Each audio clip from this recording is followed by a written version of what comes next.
So during the Nintendo Double Direct thing they did the other week, there was a bunch of collections that were announced that I thought was really interesting. We talked about them briefly during that, time. But the one that I hadn't got a chance to play until recently was the Castlevania Dominus collection. There's a physical version coming out, but they did drop the digital version that day. Physical versions are going up for pre-order on September 13th on Limited Run Games, and the Konami shop has a variant cover that's going live the same day, so check it out if you want. But I haven't had a chance to play the DS games that are on that collection. I remember playing them back in the day, but there was one thing on this collection that I wanted to check out. That was Haunted Castle. So Konami did give me a review code of this, and I just, like I said, haven't had a chance to play everything here, but I wanted to comment on this game. So Haunted Castle Arcade. I remember, well, I don't really crazily remember this game because I didn't remember seeing it in the arcade back in the 80s or 90s or anything like that. But it's something I became aware of like later on during the times of messing around on the Raspberry Pi. So really when I started getting into doing YouTube and emulating on the Raspberry Pi and numerous other devices, I discovered it at some point. And I think my first impression playing the game was like, why does this character look like he's got something, going on in his pants and he can barely walk? I was like, what is this? But then my other thought was like, oh, was this like the first Castlevania game? Did this like predate Castlevania on the NES? And no, like I found out later on, no, it didn't. But that was my initial thought. Like it just kind of seemed weird, like, oh, this had to have came out first, but it didn't. So Haunted Castle Arcade, it came out in the US first, came out December 1987, came out in February 1988 in Japan. Castlevania in the NES came out March 1987 in the US, came out in the Famicom Disk System September 26, 1986. So yeah, Haunted Castle came out afterwards. But I could never get into the arcade game. I tried playing it. It just felt kind of sluggish and weird. Like I said, the way the character walked, I just didn't really enjoy it.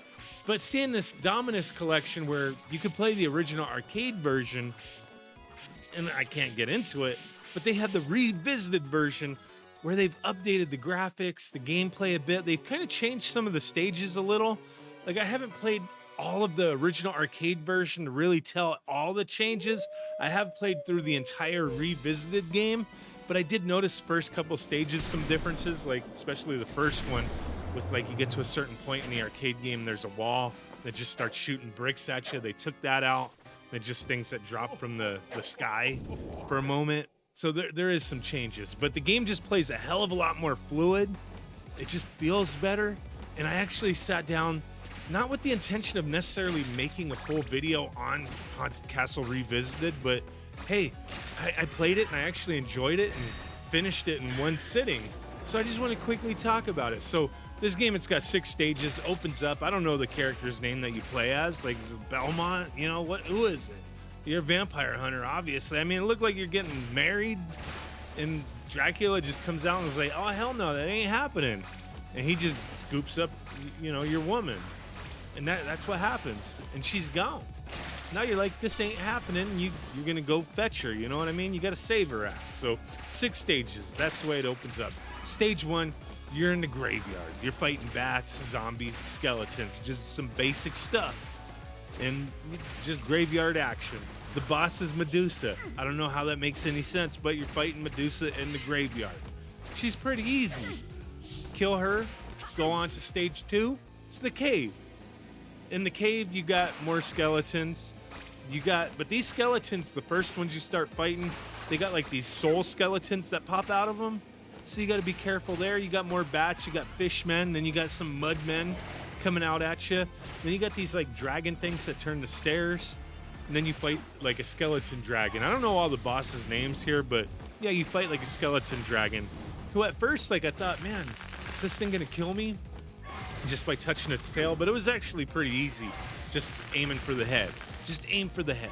That's it, right? And then you get to stage 3, the banquet room. You're fighting those knights that throw axes. I don't know their actual name, like axe throwing knight. You got chandeliers that are falling, but then there's other chandeliers that you have to jump on to you know, uses platforms.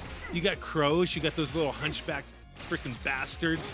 They're quite a bit bigger in this game than the, you know, other hunchbacks and, you know, other Castlevania games. But yeah, you got them hunchbacks. You got them ghost women's flying at you, harpies. You got them rolling ice. This level, stage 3, it does get quite a bit harder than the first couple stages with all these enemies coming at you. But when you get to the boss, I thought this was one of the cooler bosses in this game.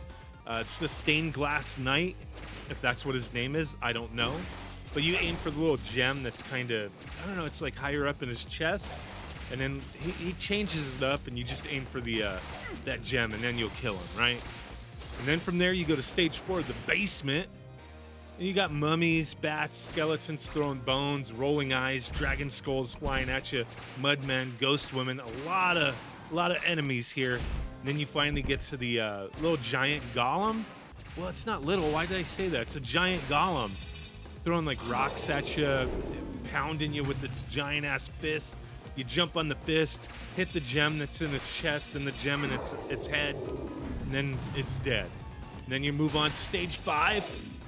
Stage 5 is an interesting one, the clock tower. I always like clock tower stages. This, you got like, you got background stuff that can hit you and kill you, like the blades that swing back and forth. But some basic enemies here. The floating skulls again, skeletons, bats, hunchbacks, them axe-throwing knights again. And the backgrounds looks kind of cool. You know, there's a lot of scientific stuff going on, some experiments, like what's going on here. And then you find, like, it's a shorter stage, I think. The previous stage, that basement stage, was pretty long. But you get to where you fight Frankenstein's monster. It's like, okay, boom. That's it. You're fighting his ass. You got a bunch of those hunchbacks coming at you. And then to the final stage, the vampire's room. And all you fight as far as enemies before you get to Dracula is just some crows and bats. That's it. It's a very short stage. But once you get to Dracula, it's like a couple different forms. Just Dracula straight up, and he's like throwing these dagger things at you. And then where it's like, after you defeat him, then it's like a bunch of Dracula heads surrounding you. But then there's like, I don't know if it's his heart or like some kind of gem or something floating around the room. You have to avoid all the projectiles and everything coming at you and just hit that. That's all you do is hit that. And then you got your woman back. And then you get to see the cutscene of the castle falling. You got your bride back. I guess you get to get it on. And then it's game over. Game over. Very short. You could beat this game. I didn't notice. But what I was going to say, you could beat this game about 30 minutes. But I didn't notice you could change the difficulty if you go into like the settings or whatever. But the default was like normal, but I guess it goes even harder than that if you want. And then there's like a brutality mode or something. I don't know. But there's you could change the difficulty modes. I just like started the game on default settings, and it was normal, and it was all right. But you know, if you die, you can continue. I continued a few times and whatnot, playing through it. But yeah, it took a little over 30 minutes for me. If you're really good, you could probably beat it in like 25 minutes. I don't know. But yeah, it was a lot of fun playing this. I did go back to the original arcade game, and I was like, yeah, it doesn't feel good. I like that they did this revisited version. It was a really cool game. I like that they added this to this Dominus collection. A little bonus. Like if they would have just put the DS games on there, I think people would have been happy. But having this extra stuff here is really cool. So hey, thanks to Konami for giving me a review code. I only got to play one game so far, but I'll definitely get to the others. But just had to share this with you guys for now. Don't forget, those physical copies are going up for pre-order September 13th. Appreciate y'all. Thanks for watching. Bye.